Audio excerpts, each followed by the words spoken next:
Dans 18 jours, nous allons voter pour choisir nos représentants au Conseil national. 18 jours de campagne encore. Une campagne pour convaincre, une campagne pour que notre projet devienne le vôtre. Vous aurez deux choix, eux, les sortants, et nous. Je vais vous le dire, entre eux et nous, et tous les jours qui passent, il y a un monde. Nos bulletins de vote ne portent pas la même chose. En fonction de qui vous choisirez, vous n'aurez pas la même politique au Conseil national. Monaco ne sera pas le même dans les 5 ans qui viennent, si c'est eux ou nous. Donc ce choix vous engage, chers compatriotes, et en fait ce choix est crucial.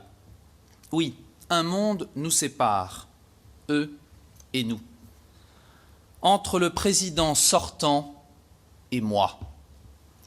Pendant 3 ans, ils ont incarné la politique dans ce qu'elle a de plus médiocre. D'abord chez eux, entre eux, en s'étripant de façon indigne pour la Haute Assemblée jusqu'à la séance publique du 11 avril 2011 qui restera dans toutes les mémoires. Triste moment du Conseil national, n'est-ce pas, Anne ? Pendant cette campagne, ils ont incarné la politique dans ce qu'elle a de pire. Médiocrité dans la gestion des affaires traitées au Conseil national, impréparation des dossiers, non-respect des élus de la minorité, blocage dans ma propre mission de président de la commission de législation. Vous savez, la commission, ils m'ont élu à 4 voix pour m'humilier. Ça m'est égal, j'ai travaillé pour vous. Et j'ai fait avancer les dossiers. J'ai fait avancer les dossiers sur la commission de législation en matière de prescription civile, en matière de garde à vue, en matière de vote sur la loi sur la corruption. Et tous les textes qui étaient en cours, et malgré les blocages du secrétariat général sous les ordres de M. Robillon et de ses sbires. Moi, ça ne m'a pas dérangé. Et alors, en plus, ils sont médiocres dans les rapports avec le gouvernement, dans la représentation des Monégasques et de l'image que Monaco a à l'étranger. Médiocre, il l'est dans son rôle de président. Médiocre dans la façon de conduire les débats. Rappelez-vous de la séance publique d'octobre 2010 où le président, fraîchement élu, a voté en 4 minutes 30 185 millions d'euros de dépenses d'intervention publique avec un hémicycle vide, en ricanant avec son chef de cabinet, tout ça en public, mais ils n'ont pas honte.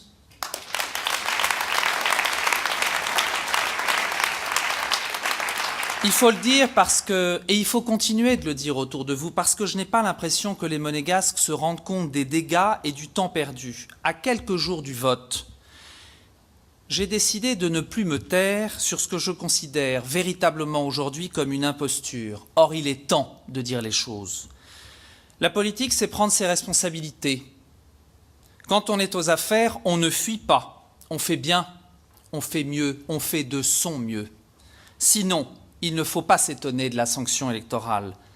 Être président, ça se mérite et ça se respecte. Surtout quand on n'a jamais été leader de liste et qu'on a reçu cette présidence par le fait des circonstances. Janvier 2010, M. Robillon est élu avec 19 voix. Avril 2010, M. Robillon est réélu avec 14 voix. Les rats commencent déjà à quitter le navire. Nous appelons les Monégasques à ne plus cautionner des agissements irresponsables de la majorité sortante conduite par ce personnage. Nous appelons les Monégasques à la sanction politique et morale, pour une raison simple. Ils ont été indignes de la confiance qui leur a été donnée, confiance qu'ils ont piétinée matin, midi et soir depuis 3 ans. Comme l'ont très bien dit mes amis Anne Poyart et Jean-Michel Cuqui, ne leur en déplaise, ce sont mes amis. Quelle légitimité ont-ils sur le bilan UPM? Qui a planifié les logements domaniaux? Vous. Et notamment les logements domaniaux des tranches que nous voyons des jardins d'Apolline à l'île Origné 3 et du canton. Leur seule action, vous l'avez dit chacun à votre manière, et je voudrais quand même saluer la manière particulièrement incisive et toujours exceptionnelle du docteur Ritt qui a parlé de ce furoncle qu'est les Tamaris. Mais c'est plus grave parce que non seulement ils se sont battus sur cet immeuble qui est un flop, un de plus, mais ils n'ont pas préparé l'avenir. Ils ne se sont pas penchés sur les défis des 10 prochaines années. En fait, ce sont des amateurs. Ils ont mis en péril le modèle économique, le modèle social. Ils n'ont rien prévu. Ils tentent de vous endormir. Est-ce qu'ils vous ont mis au courant, Claude Boisson vous en a parlé tout à l'heure, de près de 70 à 80 logements à la Tour Odéon, où il va y avoir des charges colossales pour nos compatriotes qui ne pourront pas payer. Tout le monde le passe sous silence. Nous vous le disons parce que nous vous devons la vérité. Alors, ils vous ont menti sur l'absence de pénurie parce que nous n'aurons aucune livraison entre 2015 et 2019. Aucune, si nous n'agissons pas. C'est une faute dans le pacte social. Et ce pacte social, il est non négociable avec vous. Et cette impréparation, il faut la sanctionner. Ce modèle social dont nous sommes tous si fiers. Mais en fait, ce pacte, ce contrat, qu'il est lié au monégasque, il n'existe plus. Il a volé en éclats. Ils ne sont plus dépositaires d'aucun héritage. Ils ne sont dépositaires que d'eux-mêmes et de la défense de leur propre siège pour leur prébende, à défendre à n'importe quel prix. Sur l'Europe, ils ont été indignes, manipulateurs et apprentis sorciers avec la destinée du pays. Et j'ai trouvé, et je veux le dire ce soir, le chef du gouvernement bien complaisant, une fois encore, avec eux. Oui, ils vous ont menti comme ils ont menti par omission au prince souverain en lui cachant pendant des semaines des décisions de Monaco et qui concernent Monaco dans son cœur à l'étranger. Ne vous détrompez pas, chers compatriotes, ils préparent un changement de régime, ils dissimulent les choses, ils veulent nous imposer ce que l'Europe veut nous imposer. Ils sont la porte d'entrée, le cheval de Troie que nous ne voulons pas, pour une raison simple, parce que c'en serait terminé de nos particularismes et donc de nous-mêmes. Dites non. Mais ils vous ont menti aussi en se présentant à vous dans cette campagne comme de jolies colombes. Mais quelle mauvaise blague! Alors que nous n'avons pas dévié d'un iota des valeurs que nous portions, eux se sont assis sur celles qu'ils revendiquaient sur le papier, ce qu'ils osent appeler une charte éthique. Quelle insulte pour ce mot! Ils ont osé, car ils osent tout.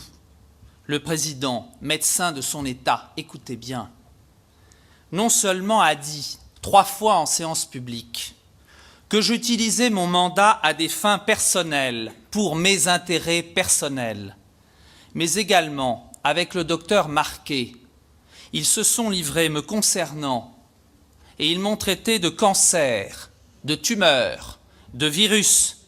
Ça vous suffit pour les juger ?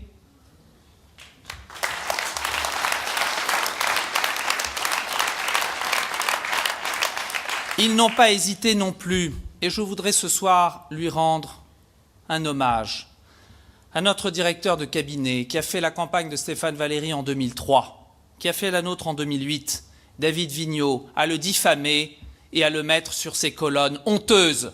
Merci David. Alors, moi je vous le dis en conscience, en totale conscience, je ne dois rien à personne, je n'ai jamais rien demandé à personne et je ne demanderai rien à personne, ni moi, ni aucun membre de cette liste, quel que soit le résultat du vote du 10 février prochain, et c'est peut-être ça qui en dérange certains. Nous serons entièrement libres d'assurer et d'assumer un mandat sans complaisance, sans petits avantages, ni petits services.